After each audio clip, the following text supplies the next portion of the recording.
All right, we're just going to get into it today. My name's Evan Mark Katz. This is the Love You Podcast. And they say never podcast when you're mad, but I don't know. I just felt compelled.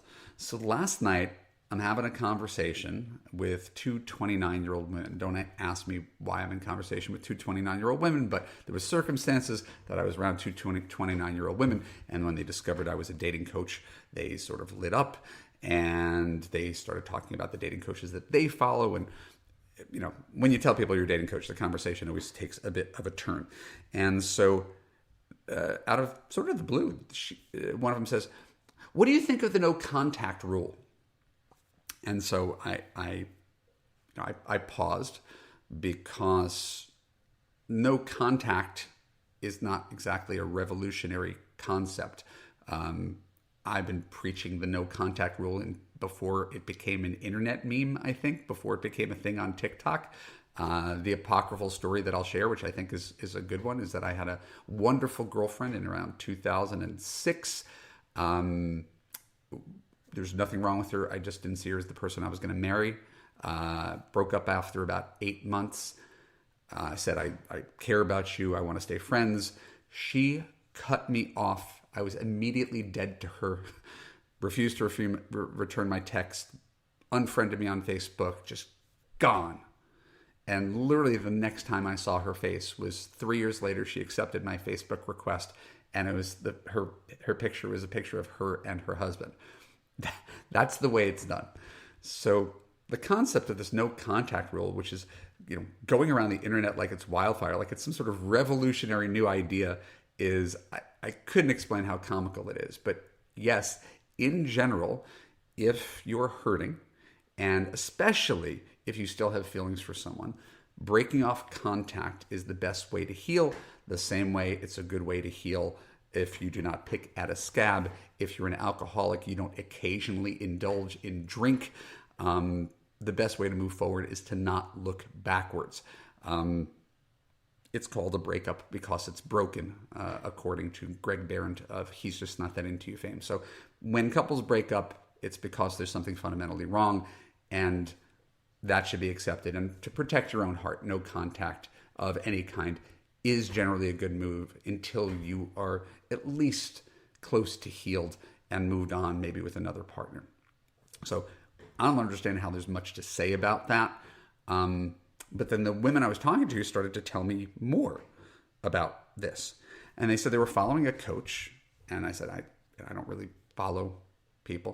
And they said, his name is Coach Lee. I'm sorry, Coach Lee. I didn't know who you were. But I looked you up, and I looked up a couple of videos. And my God, I had to do an emergency podcast in response to this. I tend to plan, like a month in advance. I was looking at this, and this wasn't just no contact rule to protect your heart and be able to move forward. This was no contact to try to play games with him, to try to get him back. What the fuck? What a horrible, horrible idea. I can't even countenance the idea that anybody would think this is a good thing. But I know for years there have been get your ex back programs, right?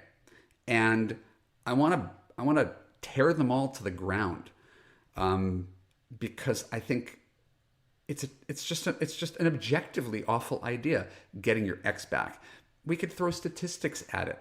Did you know that people who are the highest incidence of divorced people are people who broke up while they were dating? Does that surprise you in any way? That couples who break up when they're dating are more likely to break up after they get married? It shouldn't surprise you. There's something fundamentally wrong in the relationship. Either one or both of the people decided, I don't want to do this anymore. I had a lot of time to think about it, and I'm not happy, or I've got so many problems with you, who you are. And since people don't really change very much, I think we got to call this a day. When people break up, that's usually not a sudden, spontaneous thing. There's a reason.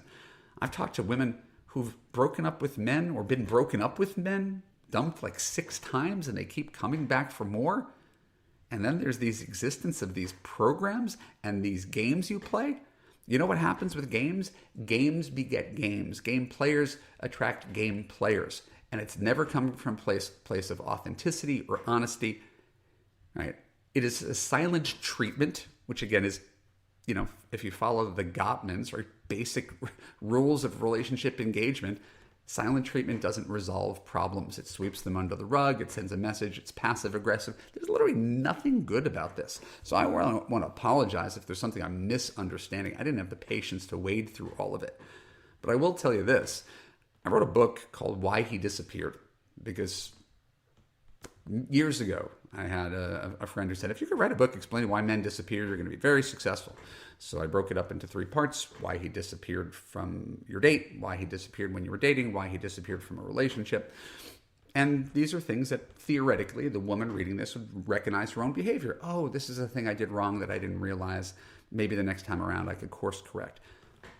The punchline of the book, and I'll give it away right now because it's so important, is it doesn't matter why he disappeared. It literally doesn't matter, because the guy who disappears is not your guy. He doesn't love you unconditionally. He doesn't accept you in full. He's focused on your flaws. He thinks he can do better. He's not in a good place right now. He's still in love with someone else. I could make up any bullshit in the world to explain why he disappeared, and it doesn't change the bottom line. He disappeared. He broke up with you. Your goal is not to get that guy back so you could be in a relationship again with the guy who already thought so little of you that he got rid of you and made you feel small and anxious and unseen and criticized.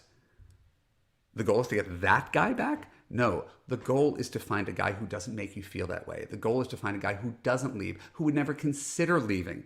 That's how devoted he is to you. So I'm sorry, Coach Lee, I don't care how many YouTube followers you have. That is toxic advice. We do not try to convince men to come back. We wave bye-bye to the men who leave, and we move forward and find men who are committed and kind and consistent, where you do not have to play these games in order to make him fall for you, to make him crave for you. My God, stop it. And ladies who are listening, stop it. I don't care if this is seen by like 50 people, which is how many people are probably going to see this. I just think the few people seeing this should know the truth. Don't do get your ex back stuff. Find a guy who doesn't want to leave. My name is Evan Mark Katz, and I am not joking. I am upset on behalf of women, because in this conversation with these 29-year-old women, they're like, I can't believe. I mean, it seems like really, it seemed to make sense, and all these people are doing it, and all these people are following it, and I said, yeah, it's the internet. Like, you can say anything, and you'll find a whole bunch of people to believe with you. The only way you know if advice is good is whether it works. Right? Does it work? Right? It's not right or wrong. It's effective or ineffective. I don't think it works to convince some avoidant dude who broke up with you, who thinks that you talk too much and you're overweight, that he was wrong by being silent and making him miss you. Oh, ugh. Find a guy who doesn't think you're annoying. Find a guy who doesn't need you to lose weight. Just find a guy who accepts you as you are, and all these games and all this bullshit goes out the window. And that, my friends, is the ticket to a happy relationship. Not just getting a guy back that you have to hold on tenuously, a relationship where you could relax and breathe and be. That's the only one that's worth sustaining.